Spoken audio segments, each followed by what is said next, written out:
السلام علیکم ورحمۃ اللہ۔ میری بڑھتی ہوئی یوٹیوب فیملی، اللہ تعالیٰ آپ کے چہرے روشن رکھے۔ ہم پہنچ چکے ہیں میلاد کی جگہ پر، اور ہمارے استقبال میں آپ کو کہیں بھی گلاب کی پتیاں نظر نہیں آتی ہوں گی۔ سختی سے منع کر رکھا ہے ہم نے اس بات سے کہ کوئی ہمارے پر گلاب کی پتی پھینکے، کیونکہ گلاب کی پتیوں کو رسول اللہ کی خوشبو سے نسبت ہے، تو بھلا جن کا ہم ذکر کرنے جاتے ہوں ان کی نسبت پاؤں میں کیوں کر لے سکتے ہیں۔ اور ہر محفل میلاد میں ہی اس بات کی احتیاط کی جانی چاہیے کہ آپ نعت خوانوں کو گجرے پہنائیں، ہار ڈالیں، لیکن خدا کے لیے پتیاں نہ پھینکیں کہ وہ پھر پیروں میں آتی ہیں اور وہ نسبت کی سبب سے محترم ہیں۔ اور دوسری بات، یہ خواتین جو ہاتھ اٹھا کر نعرے لگاتی ہیں، اس سے بھی احتیاط ہی کریں کہ بہت سے کام ایسے ہوتے ہیں جو مردوں کے ساتھ ہی سوٹ کرتے ہیں، خواتین پر اچھے نہیں لگتے۔ محفل میلاد تو نہایت ادب کی جگہ ہے، خاموشی اور محبت سے سننے کی اور بیٹھ کر سر دھننے کی جگہ ہے۔ تو اللہ کریم ہر محفل میلاد کو رنگ عطا فرمائے۔ بس یہ خوبصورت محفل جس میں ہم پہنچ چکے ہیں ان قریب آغاز ہونے والی ہے۔ آپ سے پھر ریکویسٹ ہے کہ کمنٹس میں درود پاک لکھیے، جب تک لکھا رہے گا اللہ کے فرشتے آپ کے لیے مغفرت کی دعا کرتے رہیں گے۔ ویڈیو کو ضرور شیئر کیجیے گا اور چینل کو سبسکرائب کر لیجئے اگر آپ نے ابھی تک نہیں کیا تو۔ ہمارے ساتھ خوشبو کے اس سفر میں سفیر بن جائیے۔ اللہ تعالیٰ دونوں جہانوں میں آپ کو کامیابیاں عطا فرمائے۔ ہم کے ساتھ اس خوبصورت محفل کا آغاز کرتے ہیں کہ تیری جانب میرے مولا سفر اگرچہ آدھا ہے، تیری عطا کی بارش لیکن میری طلب سے زیادہ ہے۔ ہمارا سفر آدھا کیسے ہے؟ اس کی رحمتیں تو ہماری طرف بڑھتی ہیں، مگر ہمارے قدم اس کی طرف نہیں اٹھتے۔ ہم اپنے نفس کے گھیر میں پھنسے ہوئے، شیطان کی چالوں میں آئے ہوئے، نہ ہماری زبانیں رکتی ہیں، نہ ہمارے ہاتھ رکتے ہیں، نہ ہماری آنکھیں رکتی ہیں۔ جن جن کاموں سے اللہ نے منع کیا ہے وہ سب ہم مزے سے کرتے ہیں، اس کی دی ہوئی نعمتوں کو بھی مزے سے استعمال کرتے ہیں۔ معاذ اللہ کبھی کبھی تو یہ سمجھتے ہیں جیسے ہمارا حق ہے، بھئی اللہ پر لازم ہے کہ وہ ہمیں کھلائے بھی، پلائے بھی، سلائے بھی۔ اللہ پر کوئی چیز لازم نہیں ہے، مگر یہ کہ وہ بڑا مہربان ہے اور بہت ہی رحم کرتا ہے۔ اور آپ کو قرآن میں سب سے پہلے یہی تعارف کرواتا ہے، الرحمن الرحیم، بڑا مہربان ہے اس لیے کھانا گھر بھیج دیتا ہے، اور بڑا ہی رحیم ہے، ایک بار کھا کے گناہ کرتے ہیں تو دوسری دفعہ کا پھر دے دیتا ہے، منع بند نہیں کرتا، روکتا نہیں۔ ورنہ دنیا میں کوئی آقا ایسا نہیں ہے جس کا غلام غلطیوں پر غلطیاں کرے اور وہ پھر بھی اپنے غلام کی تنخواہ نہ کاٹے، چھٹیوں پہ چھٹیاں کرے اور اس کو پوچھے بھی نہ کہ تو کہاں تھا، کیوں گیا تھا، کھلاتا رہے، پلاتا رہے، سلاتا رہے۔ تو تیری جانب میرے مولا سفر اگرچہ آدھا ہے، تیری عطا کی بارش لیکن میری طلب سے زیادہ ہے۔ نفس ہے اندر، باہر شیطان، ایک محشر سا رہتا ہے، تیرے کرم کے زور پہ مولا ذات میری استادہ ہے۔ ہم جو دکھتے ہیں نا، یہ ہم ہوتے نہیں ہیں۔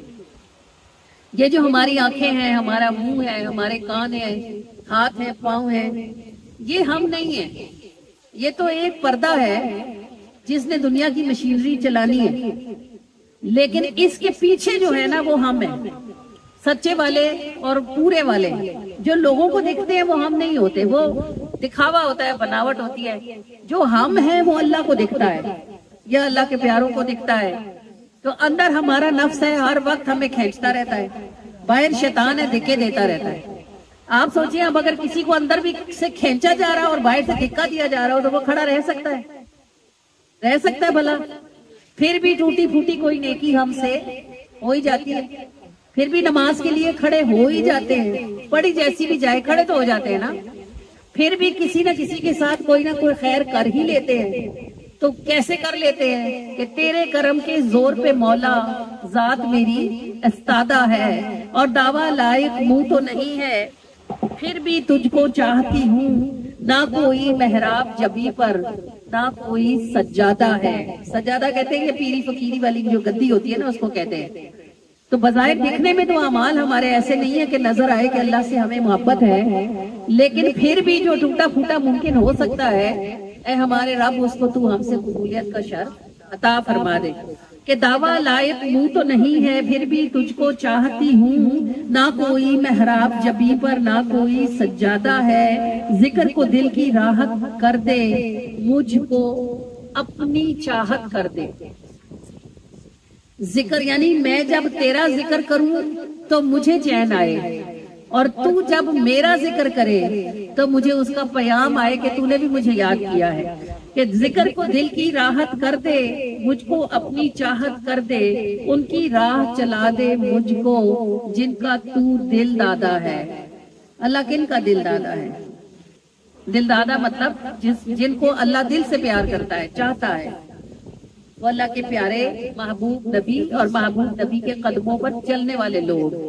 تو اللہ کریم نصیب کرے، کہتے ہیں نا اچھوں کی نقل کرنے سے بھی بندہ اچھا ہو جاتا ہے۔ اللہ تعالی ہمیں ان کی نقل کرنے، ان کے پیچھے چلنے کی توفیق عطا فرمائے جو اللہ کو پسند ہے، کہ ذکر کو دل کی راحت کر دے، مجھ کو اپنی چاہت کر دے، ان کی راہ چلا دے مجھ کو جن کا تو دل دادا ہے، اور اس پہ امین بنتا ہے۔ ویسے تیری جانب میرے مولا سفر اگرچہ آدھا ہے، تیری عطا کی بارش لیکن میری طلب سے زیادہ ہے۔ الحمدللہ اللہ کریم ہمیں ہماری نسلوں کے ساتھ اپنے شکر گزار ترین بندوں میں داخلہ عطا فرمائے۔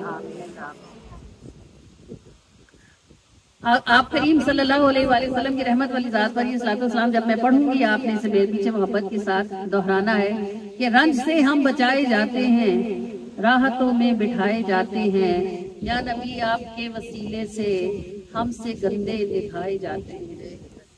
رنج سے ہم بچائے جاتے ہیں، راحتوں میں بٹھائے جاتے ہیں، یا نبی آپ کے وسیلے سے ہم سے گندے نبھائے جاتے ہیں، اور حق بھی ہم سے ادا نہیں ہوتا، کام بھی بے خطا نہیں ہوتا، ہے کریمی یہ آپ کی آقا پھر بھی اس راہ چلائے جاتے ہیں، حق بھی ہم سے ادا نہیں ہوتا، کام بھی بے خطا نہیں ہوتا، ہے کریمی یہ آپ کی آقا پھر بھی اس راہ چلائے جاتے ہیں، رکھ لیا ہے تو یہ کرم کیجئے، اپنی جانب ہمیں قدم دیجئے، آپ کے ہوگے اب نہ غیروں کے، ناز ہم سے اٹھائے جاتے ہیں، رکھ لیا ہے تو یہ کرم کیجئے، اپنی جانب ہمیں قدم دیجئے، آپ کے ہوگے اب نہ غیروں کے، ناز ہم سے اٹھائے جاتے ہیں، دل بھی ہاتھ بھی دل بھی بس اٹھا لیں ہم، لوہی سرکار سے لگا لیں ہم کو بس وہ نظر عطا کرتے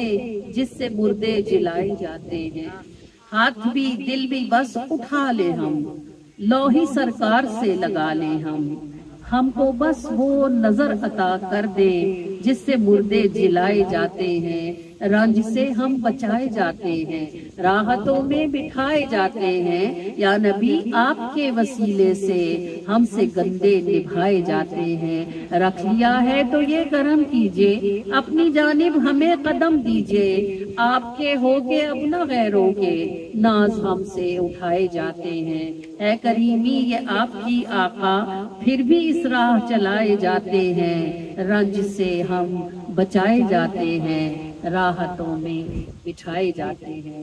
الحمدللہ ثم الحمدللہ۔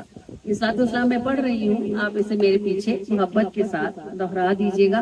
صلاۃ والسلام نقطۂ آغاز ہوتا ہے، اگر یہ آپ نے محبت سے ادا کر لیا کہیں مدینے کے تصور میں تو بس سارا میلاد آپ کا مدینہ ہی ہے، اور یہ ہر شخص کا اپنا مدینہ ہے، جس کی جتنی توجہ ہے اس کا اتنا مدینہ۔ الصلاۃ والسلام علیک یا رسول اللہ، وعلی آلک و اصحابک یا حبیب اللہ، الصلاۃ والسلام علیک یا نبی اللہ، وعلی آلک و اصحابک یا نور اللہ، صلی اللہ تعالی علیہ وآلہ وسلم۔ فدا کا روحنا یا رسول اللہ، فدا کا روح یا رسول اللہ صلی اللہ۔ میں اللہ کی پناہ مانگتی ہوں شیطان مردود لعین کے شر سے۔ بسم اللہ الرحمن الرحیم۔ شروع اللہ کے نام کے ساتھ جو بڑا مہربان ہے اور نہایت رحم کرنے والا ہے۔ الحمد للہ رب العالمین۔ آسمانوں اور زمینوں موجود ہر مخلوق کی ہر طرح کی تعریف بس اللہ ہی کے لیے ہے، اور وہ بڑا ہی مہربان ہے اور نہایت رحم کرنے والا ہے کہ وہ تمام جہانوں کو حسب حال پالنے کی شان رکھنے والا ہے۔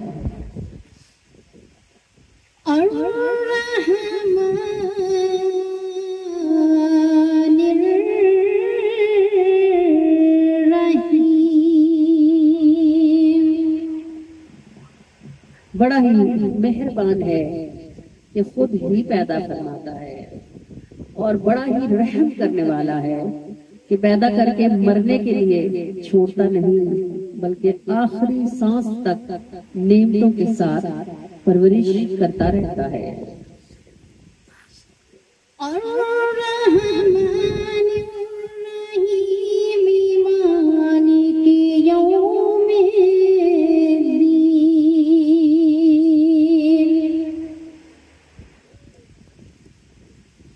بڑے ناز سے پالتا ہے، بڑی نعمتوں میں رکھتا ہے، لیکن یہ ناز اور یہ نعمتیں بغیر حساب کتاب کے نہیں ہیں، کیونکہ نعمت کی اگر قیمت نہ ہو تو نعمت کی قدر نہیں ہوتی۔ اس قیمت کو دکھانے کے لیے اور اس قیمت کو بتانے کے لیے ایک دن حساب کا ہے، جس دن پوچھا جائے گا کہ اے میری بندی، میں نے تجھے آنکھیں دی تھی، آج ان سے کیا کما کے لائی ہے؟ تجھے ہاتھ دیے تھے، کیا اٹھا کے لائی ہے؟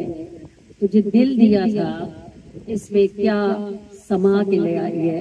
مالک یوم الدین، اسی نے پیدا کیا ہے، وہی پال رہا ہے، اور سوال کرنے کا حق بھی صرف اسی کا ہے، اور وہی جواب کے دن کا مالک ہے۔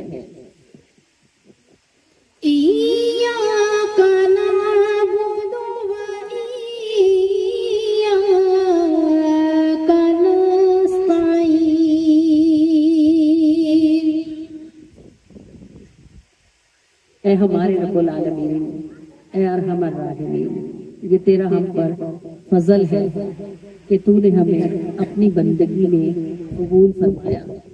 یہ زمین ہر طرح کے لوگوں سے بھری پڑی ہے، مگر تو نے اپنے آگے کھڑے ہونے کی توفیق ہمیں عطا فرمائی۔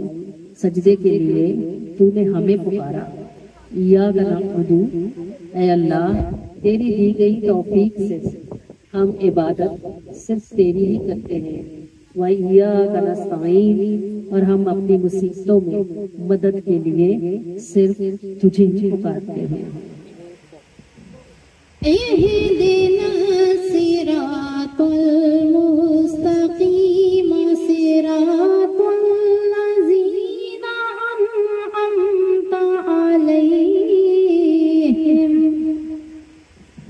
اے ہم کو پیدا کرنے والے، اے ہم کو پالنے والے، اے ہم کو اپنے آگے کھڑے ہونے کی توفیق دینے والے، اے ہمارے دلوں کو اپنا خیال عطا فرمانے والے، تو نے اتنی مہربانیاں ہم پر ہم سے پوچھے بغیر ہی کر دی۔ اے ہمارے رب العالمین، اے ارحم الراحمین، یہ مہربانی اور فرما دے کہ ہمیں سیدھے رستے کی طرف ہدایت نصیب رہے، اور بے شک سیدھا رستہ ان لوگوں کا رستہ ہے جن پر تو نے دنیا اور آخرت دونوں میں انعام فرما رکھا ہے۔ غیر المغضوب علیہم ولا الضالین۔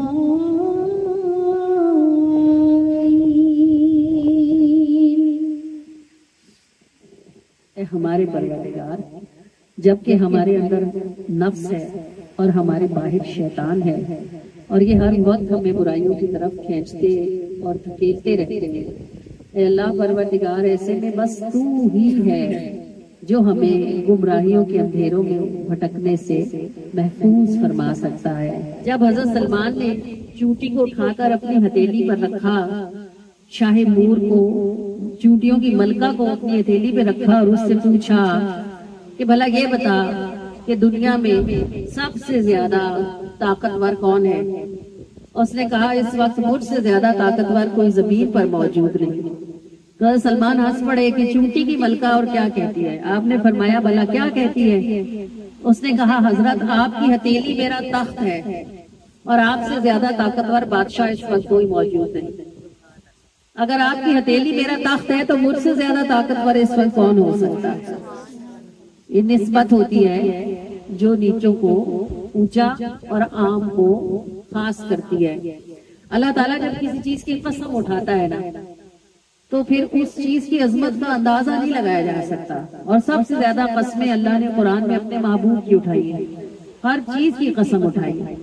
اور اللہ تعالیٰ نے قرآن میں جو قسمیں اٹھائی ہیں نا ان میں سے ایک قسم جو ہے اپنے نبی کے شہر کی بھی اٹھائی ہے، لَأُقْسِمُ بِهَٰذَا الْبَلَدِ، کھاتا ہوں قسم میں اس شہر مکہ کی۔ کیوں کھاتا ہوں شہر مکہ کی قسم؟ اس لیے نہیں کہ اس میں کعبہ ہے، اس لیے نہیں کہ مقام ابراہیم ہے، اس لیے نہیں کہ حتیم ہے، وَأَنْتَ حِلٌّ بِهَٰذَا الْبَلَدِ، اے محبوب اس لیے کہ آپ اس شہر کی گلیوں میں چلتے پھرتے ہیں، اس کی خاک آپ کے قدم چومتی ہے۔ شہر مکہ شہر خدا ہے، شہر مدینہ شہر نبی ہے، اور شہر خدا جس کا ہے وہ کھاتا قسم ہے کہ محبوب آپ کی وجہ سے اس شہر کی قسم میں کھاتا ہوں۔ یہ جو شہر مکہ ہے اس میں ایک نیکی کا ثواب 1,00,000 نیکیوں کے برابر ہے۔ جب آپ حدود حرم میں اپنے ہوٹل میں نماز پڑھتے ہیں تو آپ کو اپنے ہوٹل میں بھی نماز پڑھنے پر 1,00,000 نمازیں پڑھنے کا ثواب ملتا ہے، کیونکہ حاجیوں کے ہوٹل حدود حرم کے اندر ہوتے ہیں، چاہے وہ ڈسٹنس کتنا بھی ہو لیکن حرم کی حد سے باہر نہیں ہوتا۔ یہی نماز جب آپ مسجد کے اندر جا کر پڑھیں اور جماعت کے ساتھ پڑھیں تب کتنا ثواب ہے؟ 27,00,000، 1,00,000 حرم کا، 27,00,000 جماعت کا، 28,00,000 ثواب ملتا ہے ایک نماز پر۔ آپ سمجھیں کہ یہ مطلب سونا چاندی ہیرا موتی ادھر کوئی چیز نہیں رہتے، ایسی شان ہے شہر مکہ کی۔ اور جب اللہ تعالیٰ ایسی ہر وقت وہاں فرشتوں کا اترنا ہے، ہر وقت آنا اور ہر وقت کا آنا جانا ہے، اور ہر نبی جو کسی بھی شہر میں پیدا ہوا اس نے ضرور ہی اس شہر کا سفر کیا۔ اور روایات میں آتا ہے کہ یہ جو مطاف ہے اس میں 70 یا 70,000 انبیاء کرام کی قبریں ہیں۔ وجہ اس کی کیا تھی؟ کیونکہ سب کو معلوم تھا کہ نبی آخر الزمان محمد مصطفیٰ صلی اللہ علیہ وآلہ وسلم کا مولد پاک ہوگا یہ شہر۔ ہر نبی نے اپنی عمر کے آخری حصے میں کوشش کی کہ وہ مکہ پہنچے، ہو سکتا ہے کہ اسے نبی کا زمانہ مل جائے، اگر مل گیا تو بھلے وہ نبی کا امتی بن جائے گا لیکن نبی کا دیدار کر کر ان کے ہاتھ کو چوم کر ان کا کلمہ تو پڑھ ہی لے گا۔ یہ شہر مکہ کی شانیں اور عظمتیں بھی بیان سے باہر ہیں جو رب الکریم نے اپنے محبوب کے مولد بننے والے شہر کو عطا فرمائی۔ اب ایسی برکتوں اور عظمتوں والے شہر میں جن اہل قریش کو اللہ پاک نے فرمایا کہ ہم نے تم کو پھلوں کا رزق عطا فرمایا اور ہم نے تم کو امان عطا فرمایا۔ یہ حاجی امداد اللہ مہاجر مکی علیہ رحمہ فرماتے ہیں حرم کے صحن میں بیٹھے ہوئے تھے ہم، ایک بھیڑیا تھا جو ہرن کے یا بکری کے پیچھے لگا ہوا تھا، تو جیسے ہی بکری نے چھلانگ لگائی نا تو وہ حرم کی حد میں گھس آئی۔ حرم کی حد سے مراد یہ نہیں کہ خانہ کعبہ کے اندر گھس آئی، جہاں وہ رہ رہے تھے ان کے خیمے کے آس پاس وہ بھی تو حدود حرم میں ہی ہوں گے نا، تو وہ کہنے لگے جیسے ہی بکری نے حرم کی حد کے اندر چھلانگ لگائی بھیڑیے نے بھی اس کے پیچھے چھلانگ لگائی، لیکن بھیڑیے نے جب دیکھا کہ بکری حرم کی حد میں داخل ہوگی ہے تو اس نے اپنے پنجے پیچھے کر لیے کہ شکار کی نیت سے حرم کی حد میں میرے پاؤں نہ چلے جائیں۔ یہ وہ شہر ہے کہ جس کا احترام اللہ نے جانوروں کے دلوں میں بھی ڈال رکھا ہے اور انہیں معلوم ہے کہ یہ حدود حرم ہے۔ اب ایک لمحے کے لیے سوچو ایسی عظمتوں والے شہر میں ہم کس منہ سے جائیں گے، پھر بھی وہ ہمیں بلا لے۔ ہمارے سے جو غلطی ہو جاتی ہے نا، یعنی کوئی ہمارا پیر ہے، مرشد ہے، استاد ہے، اس کے ساتھ ہم کچھ غلط کر لیتے ہیں تو ہم اپنے آپ سے شرمندہ ہوتے رہتے ہیں، وہ ہمیں بتائے یا جتائے یا نہ جتائے ہم اس کے سامنے نہیں جاتے، جاتے بھی ہیں تو آئیں بائیں شائیں کرتے رہتے ہیں۔ اب اس نے نہ پوچھا نہ کہا پھر بھی ہمیں پتا ہم سے غلطی ہوئی ہے، اور اس کے گھر تو جانے کا ہم سوچ ہی نہیں سکتے کہ ہم نے کیا ہوا کیا ہے جو ہم اس کے گھر جائیں، اور اللہ کی کتنی غلطیاں کرتے ہیں۔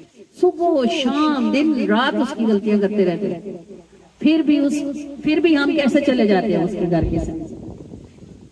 اس کی رحمت پر ہمیں مان ہوتا ہے کہ وہ ہمیں بے فرق نہیں کرے گا. جب ہم 90 کی دہائی میں جاتے تھے نا، 90 میں 2000 میں، اس وقت صحن حرم میں نا لوگوں کی جیبیں کٹ جاتی تھی. تو ایک بار ہم نے ایسا ہوا کہ جو کالی عورتیں ہوتی تھی نا، یہ بیچ میں طواف کرتے کرتے یہ جو آدمی ہوتے تھے نا، وہ ایسے بلیڈ سے مار دیتے تھے بلیڈ. تو وہ کاٹتے تو جیب ہی تھے، لیکن کبھی کبھی جسم بھی کٹ جاتا تھا نا. حالت احرام میں انہوں نے کسی کا پرس نکالا نا، تو کسی عورت کو یہاں سے کاٹ دیا. وہ اس بیچاری کا خون گر رہا تھا نیچے، اور وہ احرام کی حالت میں تھی، اور وہ حرم کا صحن تھا. تو اور ایک دفعہ ایسا ہوا کہ مجھے حرم کے صحن میں کوئی آدمی ملا. اس نے مجھے کہا کہ میری فلاں چیزیں گم ہو گئی ہیں، اور دیکھیں میں 3 دن سے احرام میں ہوں، میں نے کھانا نہیں کھایا. وہ دیکھیں میرے بیوی بچے بیٹھے، میری تھوڑی سی مدد کر دیں. تو جو میرے ساتھ تھی وہ بار بار جاتی رہتی تھی. میں اس تب پہلی دفعہ گئی تھی، میرا بڑا دل کیا. میں ایک دم میں نے کہا ہائے بیچارہ کتنا مجبور، حرم کے صحن میں کس سے رو رہا ہے. وہ رو رہا تھا. انہوں نے میرا ہاتھ دبایا اور کہنے لگی چھوڑ دیں، ابھی 5 دن پہلے آپ مدینے سے آئیں گی نا، یہ تب بھی بھوکھا ہی ہوگا. میں بڑی حیران بھی ہوئی اس وقت، مجھے ذرا اچھا بھی نہ لگا. میں نے کہا یہ کیسی ہے، وہ بیچارہ ایسے رو رہا ہے آدمی ہو کے، اور یہ اس کی مدد بھی کرتی ہے. لیکن انہوں نے مجھے دینے کچھ نہیں دیا. یقین کریں کہ ہم 8 دن مدینے رہ کے جب واپس آئے، پھر بھی کسی طواف کے دوران وہ ہمیں مل گیا، اور وہ یہی کہہ رہا تھا کہ میں بھوکھا ہوں، میں نے احرام نہیں اتارا، میں بال نہیں کٹوا سکتا، میرے پاس پیسے نہیں. تب میرے دل میں ایک دفعہ خیال آیا. میں نے سوچا اللہ پاک یہ لوگ آپ کے گھر کے صحن میں آ کر کعبے کے سامنے کھڑے ہو کے جھوٹ بولتے ہیں. کعبے کے سامنے لوگوں سے، اللہ جی آپ کے گھر میں آ کے لوگوں سے مانگے، اور آپ کے گھر کے صحن میں کھڑے ہو کے جھوٹ بولتے ہیں. اللہ تعالیٰ یہ پتھر کے کیوں نہیں ہو جاتے؟ آپ کو پتا اس کا جواب مجھے کیا آیا؟ اس کا جواب آیا کہ میری بندی، اگر یہاں کبھی کوئی ایک بار بھی پتھر کا ہو گیا نا، تو یہ صحن اجڑ جائے گا. لوگ خوف کی وجہ سے یہاں پاؤں رکھنا چھوڑ دیں. ستار ہے، غفار ہے، قریب ہے، رحیم ہے، حنان ہے، منان ہے، علام الغیوب ہے، پھر بھی ستار الغیوب ہے. جان بوجھ کے دیکھ کے پھر بھی مجھ جیسوں کو، آپ جیسوں کو اپنے گھر کے صحن میں کھڑا فرماتا ہے. کہ کیوں نہ اس کی ہم کریں، جو جانتا بھی ہے پھر بھی نبھا لے.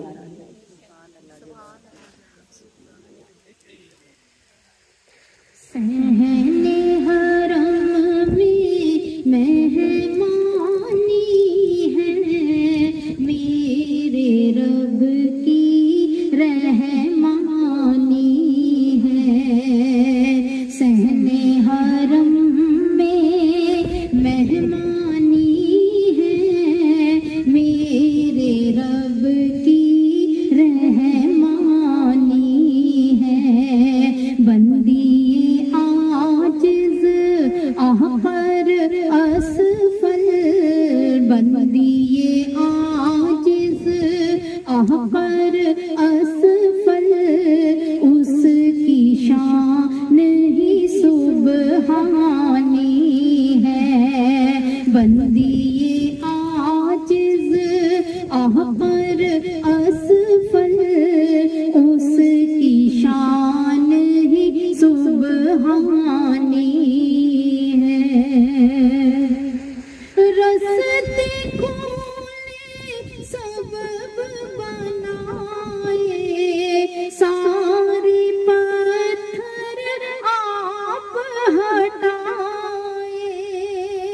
رستے کھولے سبب بنائے، سارے پتھر آپ ہٹائے. سارے پتھر آپ ہٹائے. اس کو مجھ سے پیار ہے سچا، اس کو مجھ سے پیار ہے سچا. ابھی نہ مانوں نادانی ہے، اس کو مجھ سے پیار ہے سچا. ابھی نہ مانوں نادانی ہے. بندی عاجز احقر اسفل،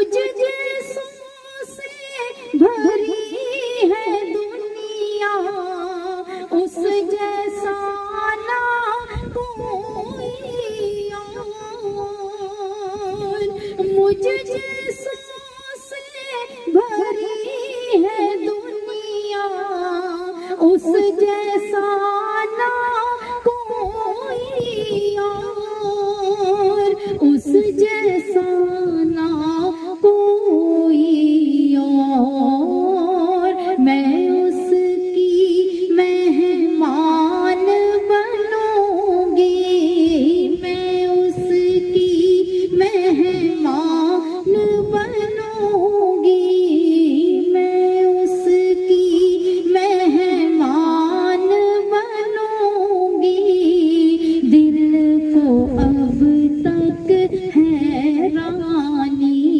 ہے، بندی عاجز احقر اسفل، بندی عاجز احقر اسفل، اس کی شان ہی سبحانی ہے، کوئی بھی ایسا حرف نہ پاؤں جس سے اس کا شکر بجاؤں، کوئی بھی ایسا حرف نہ پاؤں جس سے اس کا شکر بجاؤں، جس سے اس کا شکر بجاؤں، پھر سے سہن ہے کعبے والا، پھر سے سہن ہے کعبے والا، اور یہ میری پیشانی ہے، پھر سے سہن ہے کعبے والا، اور یہ میری پیشانی ہے، صحن حرم میں مہمانی ہے، میرے رب کی رحمانی ہے، بندی عاجز احقر اسفل، بندی عاجز احقر اسفل، اس کی شان ہی سبحانی ہے، بندی عاجز احقر اسفل، اس کی شان ہی سبحانی ہے۔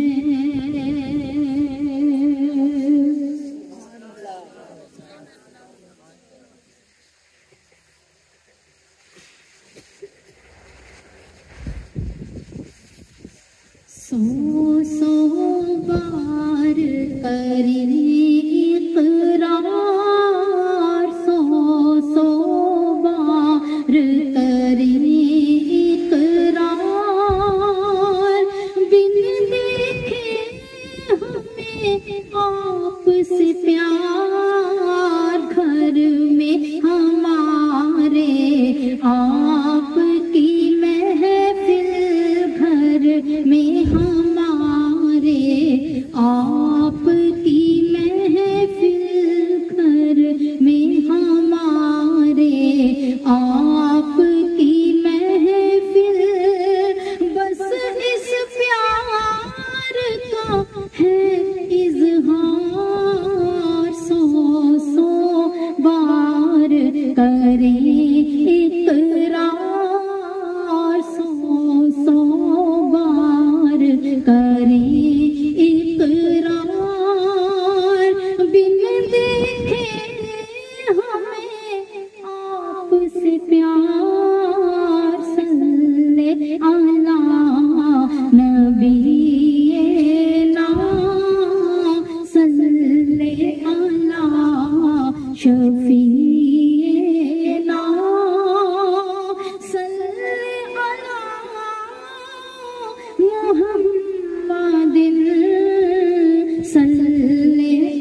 سورہ نور کی آیت نمبر 30 ہے، قل للمؤمنین یغضوا من ابصارہم، یعنی محبوب صلی اللہ علیہ وآلہ وسلم آپ ان مومنین سے فرما دیجئے کہ تم اپنی آنکھوں کی حفاظت کرو۔ یہ بظاہر ایک چھوٹی سی بات لگتی ہے کہ بندہ نظر نیچی رکھے، لیکن اس چھوٹی سی بات کا اثر رسول اللہ کے دیدار تک جاتا ہے۔ یہ جو ہمارا دل ہوتا ہے نا، یہ والا دل نہیں، آپ میری بات کو توجہ سے اگر سن لیں تو شاید آپ یہاں سے کچھ ساتھ ہی لے کر اٹھیں۔ ایک دل وہ ہوتا ہے نا جو ہمارے جسم کو لگا ہے نا، جس کو ڈاکٹر ہارٹ کہتے ہیں، جس سے خون پمپ ہوتا ہے، یہ اس دل کی بات نہیں ہے۔ آپ کو پتا ہے کہ میں نے آپ کو کہا ہم جو دکھتے ہیں ہم وہ نہیں ہوتے نا، یہ تو صرف ایک لباس ہے جو اللہ نے دنیا چلانے کے لیے ہمیں عطا فرمایا۔ کوئی گورا ہے، کوئی کالا ہے، کوئی چھوٹا ہے، کوئی لمبا ہے، کوئی موٹا ہے، کوئی پتلا ہے، یہ لباس ہے۔ ہم اس کے پیچھے ہیں، ہماری روح ہی ہم ہیں۔ وہ آپ کہتے ہیں نا کوئی مر جاتا ہے تو آپ کہتے ہیں بڑا نیک روح تھا، تو اس کا مطلب کیا ہوتا ہے؟ بندہ تو نہیں تھا، نیک روح تھا، بڑی نیک روح تھی اس کی۔ تو ہم ساروں کی روحیں بھی نیک ہو سکتی ہیں اگر ہم آغاز یہاں سے کریں کہ اپنی آنکھوں کو جھکا لیں۔ دل جو ہوتا ہے، جو ہمارا قلب ہے، جہاں اللہ کا نور اترتا ہے، وہ ایک چراغ کی طرح ہوتا ہے۔ یہ آپ سورہ نور میں وہ آیتیں مبارکہ پڑھتی ہیں نا کہ ایک فانوس ہے جس کے اندر ایک چراغ ہے، موتی سا دمکتا ستارہ۔ یہ جو دل ہوتا ہے نا ہمارا، چراغ کی طرح ہوتا ہے، اور آنکھیں جو ہوتی ہیں نا یہ کھڑکیاں ہوتی ہیں۔ اب میں بہت آسان کر کے آپ کی کوشش کرتی ہوں کہ اللہ کرے آپ کو میری بات بھی سمجھ آ جائے۔ جب کھڑکی کھلی ہو تو کیا ہوتا ہے؟ ہر جھونکے کے ساتھ کمرے میں ڈسٹ آتی رہتی ہے، ہوا آتا ہے، ہوا خالی تو نہیں نا آتی، کبھی ہوا کے ساتھ بدبو ہوتی ہے، کبھی ہوا کے ساتھ پٹی ہوتی ہے، کبھی جراثیم ہوتے ہیں۔ جب کھڑکیاں کھلی رہتی ہیں تو چراغ کو خطرہ پڑا رہتا ہے۔ کبھی کبھار ایسا بھی ہوتا ہے جب اگر چراغ بجھے نہ بھی نا تو بھی اس کی روشنی شفاف نہیں رہتی، گرد آلود ہو جاتی ہے، اور اگر مسلسل ہوا کے تھپیڑے لگتے رہے تو کبھی کبھی چراغ بجھ بھی جاتا ہے۔ جب یہ چراغ بجھ گیا تو بندہ نور ایمان سے خالی ہو گیا۔ یعنی آپ نے دیکھا آنکھیں کیا کرتی ہیں؟ یہ آنکھیں ہی جنت میں لے کے جاتی ہیں اور یہ آنکھیں ہی جہنم تک بھی پہنچا دیتی ہیں۔ پھر جو کچھ آنکھ دیکھ رہی ہوتی ہے دل کے صحن میں اس کا نقش بن رہا ہوتا ہے۔ جب اصل میں ہماری جو روح ہے نا وہ نور ہے اور اس کو نور ہی چاہیے ہوتا ہے۔ جب ہم اپنی آنکھوں کو نیچے رکھتے ہیں وہ خوشی جو کوئی فضول اور بیہودہ چیز دیکھ کر ملتی ہے وہ صرف ہمارے دماغ کو ہوتی ہے۔ جب ہم اپنی آنکھ نیچی رکھ کر کسی بیہودہ چیز سے بچ جاتے ہیں تو جو خوشی ہوتی ہے وہ ہمارے دل کو ہوتی ہے۔ آپ میں سے جو لوگ درود پاک پڑھنے کے عادی اب ہو گئے الحمدللہ، ان کا اپنا ایک مزاج بن گیا ہے۔ اب وہ لوگ گانے باجے ناچ گانے بیہودہ باتوں والی محفلوں میں ان کا دل نہیں لگتا۔ ایسا ہے؟ ایسا ہی ہے، وہاں جا کے دل بے چین ہو جاتا ہے۔ کیوں بے قرار ہوتا ہے؟ کیونکہ آپ نہیں بھی چاہ رہے ہوتے پھر بھی کان کی کھڑکی کھلی ہے، آوازیں اندر جا رہی۔ آپ دیکھنا نہیں بھی چاہ رہے ہوتے پھر بھی نظر اٹھ جاتی ہے، دل کی کھڑکی کھلی ہے، ہوا گرد کے ساتھ اندر جا رہی ہے۔ وہ لو جو روشن ہے جس سے آپ کو سکون ہوتا ہے وہ ہوا کے ساتھ تھر تھراتی ہے تو آپ کا دل اس سے بے چین ہو جاتا ہے۔ یہ جو اللہ تعالیٰ سورہ نور میں ارشاد فرماتا ہے نا، یہ آپ کو رسول اللہ کے دیدار تک پہنچانا مقصود ہے۔ جب ہم اپنی نگاہ کی کھڑکی نیچی رکھتے ہیں اور اللہ تعالیٰ معاف کرے اگر غلطی سے کچھ دیکھ لیتے ہیں تو ہمیں فوراً سمجھ آ جاتی ہے کہ ہم نے غلط دیکھا ہے، اس پہ ہم فوراً توبہ کرتے ہیں کہ اللہ تعالیٰ معاف کر دے، غلطی ہوگی، بھلے ایک دن میں 1000 بار ہو پھر بھی توبہ کریں تو یہ توبہ ایسا ایسا نہ دیکھنے کی طرف لے جاتی ہے۔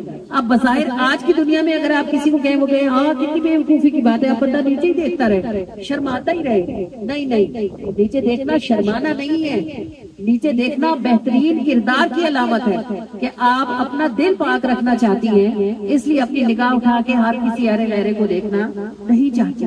یاد رکھیں جب دل کا چراغ روشن ہوتا ہے نا تو چہرے کم نقش والے بھی روشن ہو جاتے ہیں، اور چہروں کی خوبصورتی روشن ہونے میں ہوتی ہے. چہروں کی خوبصورتی آنکھیں بڑی ہونے، ناک پتلی ہونے اور ہونٹ گلابی ہونے میں نہیں ہوتی. بہت لوگوں کے پاس یہ سب کچھ ہوتا ہے لیکن انہیں دوبارہ دیکھنے کو بھی دل نہیں کرتا. اور بہت چہرے عام سے ہوتے ہیں، سادے سے، پھر بھی جی چاہتا ہے بندہ ایک دفعہ پھر ان کو دیکھے. یہ اندر والی روشنی ہوتی ہے، اور یہ اندر والی روشنی تب قائم رہتی ہے جب بندہ نظر نیچی کرنا سیکھ جاتا ہے. وہ دیکھیں نا، نبی پاک صلی اللہ علیہ وسلم ایک صحابی تھے، حضور نے انہیں کسی کام سے بھیجا. وہ نکلے، جب جا رہے تھے تو رستے میں، اس زمانے میں ایسی دیواریں بہت اونچی نہیں ہوتی ہوگی نا، یا گھر جو تھا وہ بہت پکا نہیں تھا، کہیں سے کوئی درز پڑی کھلی ہوئی تھی. ان کی نگاہ پڑ گئی، ایک خاتون غسل کر رہی، یعنی انہوں نے دیکھا نہیں کہ بھئی جھانک کے دیکھتے، بس گزرتے ہوئے ان کی نگاہ پڑ گئی. تو انہوں نے اپنے آپ سے کہا، او بدبخت، یہ تو نے کیا کر دیا، یہ آنکھ اب مصطفیٰ کو کیسے دیکھے گی، آلودہ ہو گئی ہے نظر میری. تو وہ حضور کے پاس جانے کے بجائے پہاڑوں میں چلے گئے، چھپ گئے. 2 دن گزر گئے، 3 دن گزر گئے، 4 دن گزر گئے. حضور صلی اللہ علیہ وسلم نے پوچھا، پتہ تو اللہ کے معبود کو اللہ کی عطا سے سب کچھ ہوتا ہے نا. آپ صلی اللہ علیہ وسلم نے پوچھا صحابہ سے کہ فلاں تمہارا دوست مجھے نظر نہیں آتا، کہاں گیا ہے؟ لوگوں نے کہا، اللہ کے رسول، ہم نے بھی بڑے دن ہوئے دیکھا نہیں، سمجھ نہیں آتی کدھر چلا گیا ہوا ہے. اللہ کے رسول نے فرمایا، آپ فلاں جگہ جاؤ، وہ پہاڑوں میں چھپا ہوا ہے، اس کو لے کر آؤ اور اس کو بولو کہ تمہاری توبہ اللہ کی بارگاہ میں مقبول ہو گئی، واپس آ جاؤ. حضرت علی گئے اس کو لینے کے لیے، اور 2-3 اور کے بعد صحابہ کرام. اب اس نے ان کو دیکھا تو وہ اور اندر گھس گیا. اس نے کہا، میرے اوپر کوئی حد جاری ہوئی ہے اور قرآن میں میری سزا کا حکم آ گیا. خوف دیکھیں، جب ایمان ہوتا ہے نا تو خوف ہوتا ہے. اگر بندے کا ایمان نہ ہونا پھر وہ بے خوف ہوتا ہے. جیسے جانور ہوتا ہے نا بغیر پٹے والا، جدھر مرضی منہ مارے، جہاں مرضی جائے، تو آخر میں کیا ہوتا ہے، یا کوئی اس کو گولی مار دیتا ہے یا ذبح کر دیتا ہے. جس کے گلے میں پٹا ہوتا ہے نا اس کو کوئی ہاتھ نہیں ڈالتا. تو بے ایمان بندہ بغیر پٹے والا جانور ہوتا ہے. تو اب چونکہ وہ مومن تھے اور ان کو خوف تھا اپنی غلطی کا، وہ بھاگے اندر. تو انہیں آواز دی گئی پیچھے سے کہ واللہ واپس آ جاؤ، آپ کو رسول اللہ نے بلایا ہے، اللہ نے آپ کی توبہ قبول کر لی ہوئی ہے. وہ پھر مڑے، پہلے تو ان کو یقین نہ آتا تھا، پھر ان کو یقین دلایا، پھر ان کو واپس مسجد لائے. جب ان کو واپس لے کر آئے تو اس وقت جماعت ہو رہی تھی. وہ صحابی سب سے آخری صف میں کھڑے ہو گئے. انہوں نے کہا کہ میں رسول اللہ کا چہرہ دیکھوں گا کیسے، حضور کا سامنا کیسے کروں گا. اللہ کے محبوب کو تو اللہ کی عطا سے سب پتا ہے، میری اس لمحے کی خیانت حضور کو پتا چل گئی ہوگی. اللہ نے بتا دیا ہوگا کہ آپ کے صحابی کی نظر وہاں پڑ گئی، کس منہ سے حضور کا سامنا کروں گا. یہ آپ محبت دیکھو اور ایمان دیکھو. تو وہ سب سے پچھلی صف میں کھڑے ہوئے. آگے رسول اللہ صلی اللہ علیہ وآلہ وسلم امامت فرما رہے تھے، اور آپ نے کوئی آیت ایسی تلاوت کی، ہو سکتا ہے سورہ نور کی یہی آیت تلاوت فرمائی ہو، ممکن ہے. وہ پیچھے چیخ مار کر گرے اور تڑپنے لگے. نماز ہو رہی تھی، صحابہ نے نماز نہیں توڑی. نماز ختم ہوئی، صحابہ ان کے قریب ہوئے، انہیں اٹھایا. تو اتنی دیر میں جماعت ختم ہو چکی تھی، خود رسول اللہ پیچھے تشریف لائے. آپ صلی اللہ علیہ وآلہ وسلم نے ان کا سر اٹھا کے اپنے زانو پر رکھا اور ان سے کہا کہ آپ آنکھیں کھولو ذرا، جیسے ہم کہتے ہیں نا ہوش کرو، ذرا خود کو سنبھالو. جب حضور کی آواز کانوں میں آئی تو انہوں نے آنکھیں کھولی. کہنے لگے، اللہ کے رسول، آپ مجھ سے ناراض تو نہیں ہے؟ حضور نے فرمایا، میں بھی راضی ہوں، اللہ بھی راضی ہے. کہنے لگے، اللہ کے رسول دعا کرے نا مجھے موت آ جائے. اس سے بھی زیادہ میری زندگی میں کوئی لمحہ قیمتی ہوگا کہ میرا سر آپ کے زانو پر ہے، آپ کا چہرہ میرے چہرے کے سامنے ہے. آپ نے کہا ہے کہ اللہ مجھ سے راضی ہے اور آپ بھی مجھ سے راضی ہے. اللہ تعالیٰ مجھے اس وقت موت دے دے تو یہ کیسی عظیم الشان کامیابی ہوگی جو مجھے نصیب ہو جائے. اور ابھی وہ اللہ سے یہ دعا کر ہی رہے تھے کہ اللہ پاک نے ان کو واقعی اس دنیا سے اپنے پاس واپس بلا لیا. صرف ایک نگاہ پڑنے پر وہ موت کے منہ میں چلے گئے. اللہ تعالیٰ ہم سب کے دلوں کو خوف کھانے اور اپنے محبوب سے محبت کرنے کی توفیق عطا فرمائے. دیکھیں کہ جو لوگ نعت سن کے روتے ہیں نا، یہ خود سے نہیں روتے، ان کو کوئی دیکھتا ہے. اور کوئی کیوں دیکھتا ہے؟ کیونکہ ان کے دل دیکھے جانے کے قابل ہوتے ہیں. جن دلوں میں گندگیوں کے ڈھیر لگے ہوتے ہیں، غلاظتوں کے انبار پڑے ہوتے ہیں، ایسے تو رستہ چلتے ہیں آپ بھی نہیں نا دیکھتی، کہیں کوئی گند پڑا ہو تو آپ بھی نظر پڑ جائے تو نظر موڑ لیتی ہیں. تو وہ محبوب طیب و طاہر جن پہ کبھی زندگی میں مکھی بھی نہیں بیٹھی، زندگی کے ڈھیر تو وہ بھی نہیں نا دیکھتی. دل صاف ہوگا، چمکتا ہوگا، اجلا ہوگا، اگرچہ گندا ہو گیا ہو لیکن آپ نے توبہ کر لی، وہ صاف ہوگا۔ اب صاف ستھرا چمکتا دل تو پھر سرکار کی نگاہ میں آتا ہے نا۔ تو جب سرکار نگاہ فرماتے ہیں تو بہت دفعہ ایسا ہوتا ہے کوئی بات نہیں ہوتی مگر ہمیں حضور کا نام سن کے رونا آتا ہے، کوئی بات نہیں ہوتی لیکن ہمیں حضور کی نعت سن کے رونا آتا ہے۔ تو یہ محبت کی علامت ہوتا ہے، یہ اس بات کی علامت ہوتا ہے کہ آپ کو یہ بات سمجھ آتی ہے کہ اگر آپ بیہودہ اور فضول چیزیں دیکھنا چھوڑ دیں گے تو حضور آپ کو دیکھنا شروع کر دیں گے۔ جب حضور آپ کو دیکھنا شروع کریں گے تو آپ کی آنکھیں نم رہنا سیکھ جائیں گی۔ آنکھیں نم ہو کر یہ بتاتی ہیں کہ جن کی آنکھیں نبی کے ذکر پر نم ہوتی ہیں ان کو نبی کے سے محبت ہو گئی ہے۔ اور یہ نمی آپ کو پتا ہے نا، بیج تبھی پھوٹتا ہے جب وہ نم ہوتا ہے، تو یہ نمی دل میں عشق محمد کا بیج اگا دیتی ہے، اور یہ عشق محمد کی بیل بڑی میٹھی ہے، یہ سیدھی جنت میں لے کے جاتی ہے۔ اللہ کریم ہم سب کو اپنی نگاہیں نیچی رکھنے کی توفیق عطا فرمائے۔ اس موبائل کے دور میں آپ کو یہ بات محال لگتی ہوگی مگر ہماری دنیا میں کچھ بھی محال نہیں۔ اگر آپ بچنا چاہیں تو آپ بچ سکتے ہیں، اگر آپ ارادہ کر لیں تو اللہ تعالیٰ آپ کو اس کی قوت ضرور عطا فرما دے گا انشاءاللہ عز و جل۔ اور خدا نہ خواستہ اگر اچانک آپ کی نگاہ کسی فضول چیز پہ پڑ بھی جاتی ہے تو یاد رکھیے گا بے اختیار دیکھنے کا گناہ نہیں ہے۔ گناہ کب ہوگا؟ جب آپ اس کو سکرول کر کے پھر سے لائیں گے اسکرین پر اور پھر دیکھیں گے کہ یہ کیا ہے، اس وقت آپ پکڑے جائیں گے۔ تو یوں انجانے میں جو کوئی چیز اگر آپ کی نگاہ سے گزر جائے تو بس آپ نے اس وقت توبہ کر لینی ہے کہ اللہ مجھے معاف کر دے، میں دیکھنا چاہتی نہیں تھی، بس میری نظر سے گزر گئی ہے۔ اللہ کریم معاف فرما دیں گے اور دل کا اندر صاف ہو جائے گا انشاءاللہ سے۔